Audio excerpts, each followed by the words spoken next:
အားလုံးပဲမင်္ဂလာပါရှင်အဲ့တော့ကျွန်တော်ကဒီသင်ခန်းစာဗီဒီယိုဖိုင်လေးမှာကျတော့လေကျွန်တော်ကိုလိုမာတို့နေ့စဉ်သုံးပေါ့တယောက်ယောက်တွေ့တဲ့ခါမှာပေါ့နော်နှုတ်ဆက်ကြရဲပေါ့နော်အဲ့လိုခါမှာနေ့စဉ်သုံးတယ်ကျွန်တော်တို့မေးကြတယ်ပေါ့နော်နေကောင်းလားစင်ပြေလားအဲ့လိုမေးတဲ့နေရာမှာပေါ့နော် how are you အစားပေါ့နော်တခြားပေါ့နော်ဖြစ်မိတဲ့ခမမိုက်စလုံးလေးတွေသုံးပြီးတော့မေးလို့ရတဲ့ဆိုတာလေးတွေနောက်ဖြေတဲ့ခါမှာလည်းပေါ့နော် I'm fine အစားပေါ့နော်နေကောင်းမှလည်းအဆင်ပြေပါတယ်ဆိုရင်လေအဲ့ဒီအစားပေါ့နော်ခမိုက်မိုက်ပေါ့နော်ဖြစ်မိတဲ့အသုံးများတဲ့စလုံးလေးတွေနဲ့ပေါ့နော်ဖြေလို့ရပါတယ်ဆိုတဲ့အကြောင်းလေးကိုကျွန်တော်ကဒီဗီဒီယိုဖိုင်လေးမှာရှင်းပြပေးချင်တာဖြစ်ပါတယ်ရှင်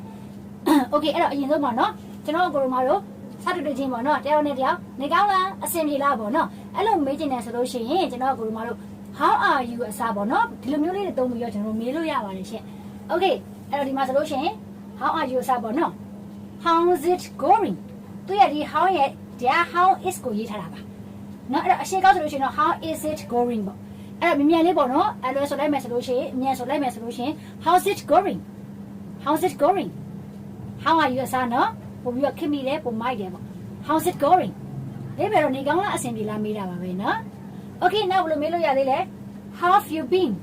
ဒီဘယ်တော့ how have အဲ့တော့ဒါမျိုးလေးကိုကျွန်တော်တို့ကိုတော့လွယ်ကွာအောင်ဆိုမေးမယ်ဆိုလို့ရှိရင်တော့ how have you been ရတယ်နော် how have you been how's it going how have you been ဒီက have have ကိုပြောထားတာနော် Okay နောက်ဘယ်လိုမေးလို့ရသေးလဲ how's everything ဒီဘယ်တော့ဒီမှာ how is ကိုပြောတာပါရှင့်How's everything? Okay, နောက်တစ်ခု how are things going?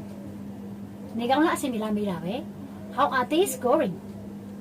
နောက်တစ်ခုကျွန်တော်တို့ How are you doing? ဒါလည်းနေကောင်းလားအဆင်ပြေလားမေးတာပါပဲရှင့် Now, what's going on? ဒါဒီ what is ကိုပြောတာပါရှင့် What's going on? သူလည်းနေကောင်းလားအဆင်ပြေလားမေးတာပါပဲရှင့်နောက်တစ်ခု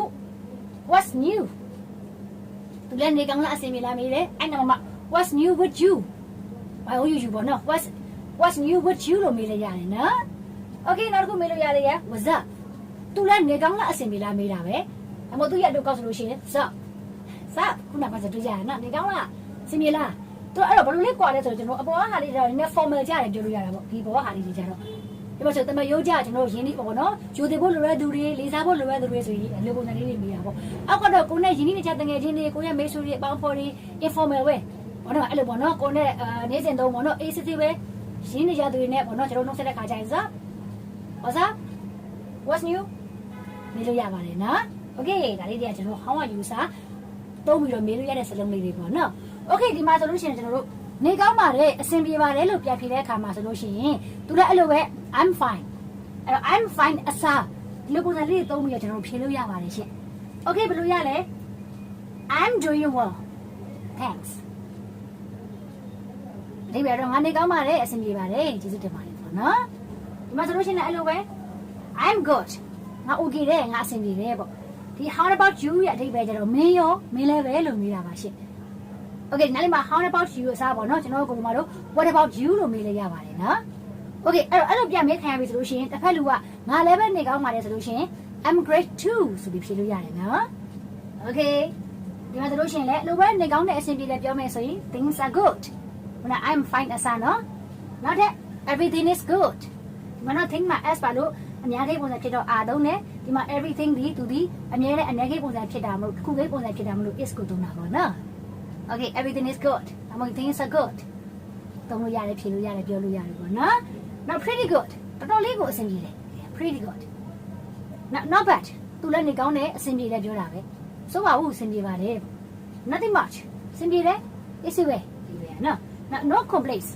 အဲ့လိုပဲအဆင်ပြေတာပေါ့ easy way ပေါ့အဓိပ္ပာယ်နော် Now as good as can be. သူရဲ့အဓိပ္ပာယ်လည်းအဆင်ပြေတယ် Okay တယ်ပေါ့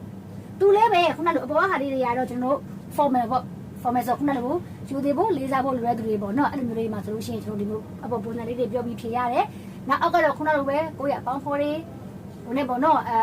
informally ပေါ့နော်ပြောလို့ရတယ်ပုံမှန်ပေါ့နော်ပေါ့ဘာပြောလို့ရတဲ့လူတွေဆိုလို့ရှိရင်ဒီမျိုးလေးဖြေလို့ရပါတယ်နော်ဒါကတော့ကျွန်တော်တို့ I'm fine အစားဒီလိုပုံစံလေးတွေသုံးပြီးဖြေလို့ရပါတယ်ရှင့်ဒီမှာကျတော့ကျွန်တော်တို့ how are you အစားဒီလိုပုံစံလေးတွေသုံးပြီးတော့မေးလို့ရပါတယ်ရှင့်Okay ဒါလေးကတော့အသုံးများတာဆိုတော့ကျွန်တော်တို့ကိုလိုမတို့သိစေချင်ပါတယ်ပေါ့နော်မှတ်ထားစေချင်ပါတယ်ရှင့်Okay အားလုံးကိုကျေးဇူးများကြီးတင်ပါတယ်ရှင့်